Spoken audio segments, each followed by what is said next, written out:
Hi എല്ലാവർക്കും നമസ്കാരം. അപ്പോൾ ഇന്ന് പെരിങ്ങോട്ടിലുള്ള സെൻറ്റ് സെറാഫിക് കോൺവെൻറ്റിലാണ് കേട്ടോ ഞങ്ങൾ വന്നിരിക്കുന്നത്. അവിടെ പുതിയ മഠത്തിൻ്റെ വെഞ്ചിരിപ്പാണ് കേട്ടോ. അപ്പോൾ അതിന് കാർമ്മികത്വം വഹിക്കുന്നത് നമ്മുടെ ബോസ്കോ പുത്തൂർ ബിഷപ്പാണ് കേട്ടോ. അപ്പോൾ ഞങ്ങൾ അവിടെ വെച്ചിരിക്കുന്ന രൂപം നല്ല ഭംഗിയുള്ള ഈശോയുടെ രൂപവും മാതാവിൻ്റെ രൂപമാണ് കേട്ടോ. അത് ഞാൻ വീഡിയോ എടുത്ത് ഇങ്ങനെ നോക്കി നിന്നു പോട്ടോ. അത്രയും മനോഹരമായിട്ടുള്ള രൂപങ്ങളാണ് കേട്ടോ. പിന്നെ മടക്കൊന്ന് ചുറ്റി കാണാനുള്ള ഒരു അവസരം കിട്ടിയിട്ടാ. ആദ്യമായിട്ടാണ് ഒരു കന്യാസ്ത്രീ മഠം ഇങ്ങനെ ചുറ്റി കാണാനുള്ള ഒരു അവസരം കിട്ടണേട്ടാ. പിന്നെ അതിൻ്റെ എക്സൈറ്റ്മെൻറ്റ് ഭയങ്കരമായിരുന്നു കേട്ടോ. പിന്നെ എല്ലായിടത്തും ഇങ്ങനെ വരാന്തകൾ പോലെയാണ് കേട്ടോ. ലെഫ്റ്റിൽ വരാന്ത, പിന്നെ ഇത് തിരിഞ്ഞ് നോക്കിയപ്പോൾ ഇവിടെ ഒരു ഹാള് പോലെയാണ് കേട്ടോ. ഇവിടെ ഒന്നും സെറ്റ് ചെയ്തിട്ടില്ല ഇതുവരെ. പിന്നെ പുറത്തേക്കുള്ള ഒരു എൻട്രൻസ് ആണ് കേട്ടോ ഇത് കാണുന്നത്. അത് കഴിഞ്ഞിട്ട് തിരിഞ്ഞപ്പോൾ വീണ്ടും ലെഫ്റ്റിലേക്ക് അവിടെ ചെന്നപ്പോൾ വീണ്ടും ഒരു വരാന്ത. അതും ലെഫ്റ്റിലേക്ക് തിരിഞ്ഞപ്പോൾ വീണ്ടും ഒരു വരാന്തര വഴികളാണ് കേട്ടോ. ആ വഴി ഇങ്ങനെ ചെന്ന് റൈറ്റിൽ അവസാനിക്കുന്നതും ഒരു വരാന്ത പോലെ തന്നെയാണ് ആദ്യം തോന്നിയത് കേട്ടോ. പിന്നെ അവിടെ ചെന്ന് നോക്കി, അപ്പോൾ ഇത് വരാന്ത പോലെ ഇനി ഉണ്ടല്ലോ എന്ന് വെച്ചിട്ട് ഞാൻ അങ്ങോട്ട് തിരിഞ്ഞ് നോക്കിയപ്പോഴാണ് മനോഹരമായൊരു പള്ളിയുടെ എൻട്രൻസിലേക്കാണ് കേട്ടോ ഞങ്ങൾ എത്തിയിരിക്കണേ. അപ്പോൾ ഉണ്ണീശോയുടെ പള്ളിയാണ്. നല്ല ഭംഗിയുള്ള പള്ളിയായിട്ട് ഇപ്പോൾ അവർ മാറ്റിയിട്ടുണ്ട് കേട്ടോ. അത്രയും ഭംഗിയുണ്ട്.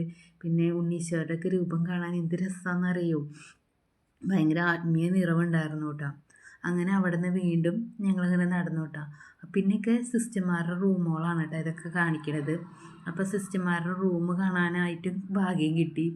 അപ്പോൾ ഒരു ചെറിയ റൂമാണ് കേട്ടോ. ഒരു ചെറിയ ഷോക്കേസ്, പിന്നെ അറ്റാച്ച്ഡ് ബാത്റൂം, ഒരു സിങ്ക്, ഇതാണ് കേട്ടോ അവർ പ്രിഫർ ചെയ്യണേ.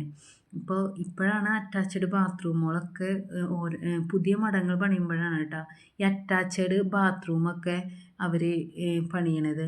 പണ്ടൊക്കെ കോമൺ ബാത്റൂമുകളായിരുന്നു കേട്ടോ. പുതിയ മഠത്തിൽ മാത്രമാണ് ഈ അറ്റാച്ച്ഡ് ബാത്റൂമിനുള്ള സൗകര്യമുള്ളൂ. ഇപ്പോഴും പഴയ മഠങ്ങളിലൊക്കെ കോമൺ ബാത്റൂമുകളാണ് കേട്ടോ. കാരണം ഇപ്പോൾ സിസ്റ്റർമാർ വളരെ കുറവാണ്. പിന്നെ സിസ്റ്റർമാരാവാനുള്ള കുട്ടികളും കുറവാണ്. ഉള്ള സിസ്റ്റർമാർക്കും വയസ്സായി തുടങ്ങി. പിന്നെ പെട്ടെന്ന് തന്നെ അസുഖങ്ങളൊക്കെ പിടിക്കുന്ന കാലഘട്ടമാണല്ലോ. അപ്പം ഇപ്പോൾ അത് കാരണം കൊണ്ട് തന്നെ ഇപ്പോൾ ഒക്കെ അറ്റാച്ച്ഡ് ബാത്റൂമുകളിലേക്ക് മാറിയെന്ന് തോന്നണേ. ഓൾറെഡി അവർ ദാരിദ്ര്യവ്രതവും ആർഭാട ജീവിതമൊന്നും നയിക്കാത്ത കാരണം കൊണ്ട് തന്നെ അവരൊക്കെ ഒതുങ്ങി ജീവിക്കുന്ന ആൾക്കാരാണല്ലോ.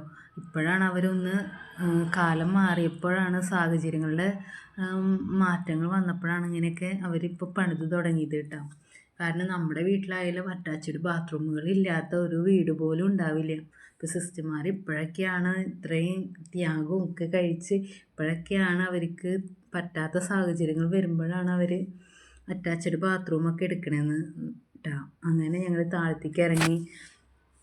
അവിടെ ചെല്ലുമ്പോൾ തന്നെ ഒരു അകത്തളമാണ് കേട്ടോ കാണുന്നത്. അകത്തളം. പിന്നെ ഇത് എൻട്രൻസ്. നമ്മൾ ആദ്യമായിട്ട് മഠത്തിൽ കയറി ചെല്ലണ സ്ഥലമാണ് കേട്ടോ. അവിടെ നിറയെ ബിഷപ്പുമാരുടെ രൂപങ്ങൾ വെച്ചിട്ടുണ്ട്. ഈശോയുടെ രൂപം വെച്ചിട്ടുണ്ട്. പിന്നെ മാർപ്പാപ്പയുടെ രൂപം വെച്ചിട്ടുണ്ട്. അപ്പം മാർപ്പാപ്പയുടെ രൂപമൊക്കെ ലയോ 14 മാർപ്പാപ്പ, ജോൺ പോൾ മാർപ്പാപ്പ, ഫ്രാൻസിസ് മാർപ്പാപ്പ അങ്ങനെയൊക്കെ വെച്ചിട്ടുണ്ട്. അത് കഴിഞ്ഞിട്ട് ഞങ്ങൾ അടുക്കളയിൽ ചെന്നു കേട്ടോ. അടുക്കളയിൽ ചെന്നപ്പോൾ ഞാൻ ആകെ പകച്ചു പോയി. എന്ത് വലിയ അടുപ്പാണെന്നറിയോ. ഈ അടുപ്പിലെങ്ങനെ ഇതേമേ പാത്രം വെക്കാമെന്ന് വിചാരിച്ചു കേട്ടോ. അപ്പോൾ ഞാൻ സിസ്റ്ററിനോട് ചോദിച്ചു, സിസ്റ്റർ ഇത് എന്തടുപ്പാണെന്ന് ചോദിച്ചു. അപ്പോൾ സിസ്റ്റർ പറഞ്ഞു ഇത് ദോശ ഉണ്ടാക്കാനുള്ള അടുപ്പാണ്. ഇതിൻ്റെ മേലെ ഇരുമ്പ് ചട്ടി വെക്കുമെന്ന് പറഞ്ഞു കേട്ടോ. ഇരുമ്പ് ചട്ടി വെച്ചിട്ട് കത്തിക്കാനുള്ളതാണെന്ന് പറഞ്ഞു കേട്ടോ. ഇത് ആദ്യമായിട്ട് കാണുന്ന അടുപ്പാണ് കേട്ടോ, ഇത്ര വലിയ അടുപ്പ്. അത് കഴിഞ്ഞിട്ട് പുകയില്ലാത്ത അടുപ്പുകൾ വേറെ ഉണ്ട് കേട്ടോ. ചെറിയ ചെറിയ അടുപ്പുകളും സാധാരണ നമ്മുടെ വീടുകളിലൊക്കെ ഉണ്ടാവണ അടുപ്പുകളും ഉണ്ട് കേട്ടോ. അത് കഴിഞ്ഞ് അവർ പാല് തിളപ്പിക്കലുണ്ടായിരുന്നു. പാല് തിളച്ച് പൊക്കലില്ലേ, അതുണ്ടായിരുന്നു. അത് കഴിഞ്ഞ് നോക്കിയപ്പോൾ അടുക്കളയൊക്കെ നല്ല വലിയ അടുക്കളയാണ് കേട്ടോ. പിന്നെ ഇത്ര അധികം സിസ്റ്റർമാരുണ്ടാകുമ്പോൾ അടുക്കളയൊക്കെ വലിപ്പം ഉണ്ടാവുമല്ലോ. അത് കഴിഞ്ഞ് ഷോക്കേസുകളൊക്കെ നോക്കി. അപ്പോൾ ഷോക്കേസുകളൊക്കെ ഇൻറ്റീരിയർ വർക്കൊക്കെ ചെയ്തിട്ടുണ്ട് കേട്ടോ. എല്ലായിടത്തും ഷോക്കേസുകളുണ്ട്, സാധനങ്ങൾ വെക്കാനുള്ള സൗകര്യങ്ങളൊക്കെ ഉണ്ട് കേട്ടോ. അത് കഴിഞ്ഞ് ഞങ്ങൾ അവർക്ക് ഊണുമുറി ഉണ്ട്. ഊണുമുറിയിലേക്ക് കിടന്നു. അവിടെ നല്ല മനോഹരമായ ടൈലൊക്കെ ഇട്ട് നല്ല ബ്യൂട്ടിഫുൾ ആയിട്ടുള്ള റൂമുകളാണ് കേട്ടോ.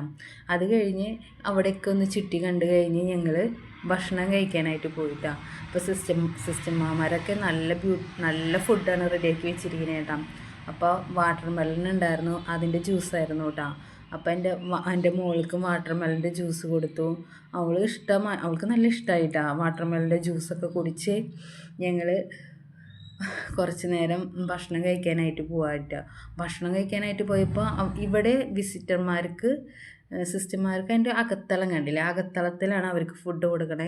വിസിറ്റേഴ്സിനൊക്കെ ഇവിടെ സൈഡിൽ പന്തലിട്ടിട്ടുണ്ട്, അപ്പോൾ അവിടെയാണ് കേട്ടോ ഫുഡ് കൊടുക്കണേ. അപ്പോൾ ഞങ്ങൾ ഫുഡ് കഴിക്കാനായിട്ട് പന്തലിലേക്ക് പോയിട്ടാണ്. അപ്പോൾ ഭക്ഷണമൊക്കെ അടിപൊളി ഭക്ഷണമായിരുന്നു കേട്ടോ. കൂർക്ക, ചിക്കൻ, പിന്നെ മീൻ, എല്ലാം നല്ല സൂപ്പർ ഭക്ഷണമായിരുന്നു. അതൊക്കെ കഴിച്ച് ഞങ്ങൾ പിന്നെ ഭക്ഷണമൊക്കെ കഴുകി കഴിഞ്ഞപ്പോഴാണ് അടിയിലത്തെ പള്ളിയിലേക്ക്, നേരത്തെ മുകളിൽ കണ്ട പള്ളി ഒന്നും കൂടി പോയി കാണണമെന്ന് ഒരു തോന്നലുണ്ടായിരുന്നു കേട്ടോ. അപ്പോൾ ആ പള്ളി ഒന്നും കൂടി പോയി കണ്ടു, അടിയിൽ പോയിട്ട് കണ്ടു. അപ്പം എന്ത് ഭംഗിയാണെന്നറിയോ, ഉണ്ണീശോയുടെ രൂപമൊക്കെ ജീവനുള്ള ഉണ്ണീശോ വന്ന് നിൽക്കണ പോലെയാട്ടോ.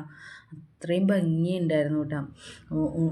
എൻ്റെ മോളാണെന്ന് വെച്ചാൽ ഓടി നടക്കുക കേട്ടോ. അവൾക്കുണ്ടോ ഇത് പള്ളിയാണോ ദേവാലയമാണെന്നുള്ള ചിന്ത. എന്നാലും കുഞ്ഞു ഉണ്ണികളല്ലേ, അവരെ ഓടി നടക്കുമ്പോൾ ഈശോയ്ക്ക് സന്തോഷം ഉണ്ടാവുള്ളൂ എന്ന് വിചാരിക്കണം കേട്ടോ. അങ്ങനെ അവർ പള്ളിയൊക്കെ കണ്ട് പ്രാർത്ഥിച്ചു. ഞങ്ങൾ അവിടെ നിന്ന് ഇങ്ങനെ മടങ്ങിയിട്ടാണ്. അപ്പോൾ എൻ്റെ ചാനൽ ഇഷ്ടമായെങ്കിൽ എല്ലാവരും ഒന്ന് സബ്സ്ക്രൈബ് ചെയ്യണേ. അപ്പോൾ എല്ലാവരും സന്തോഷമായിട്ടിരിക്കൂ.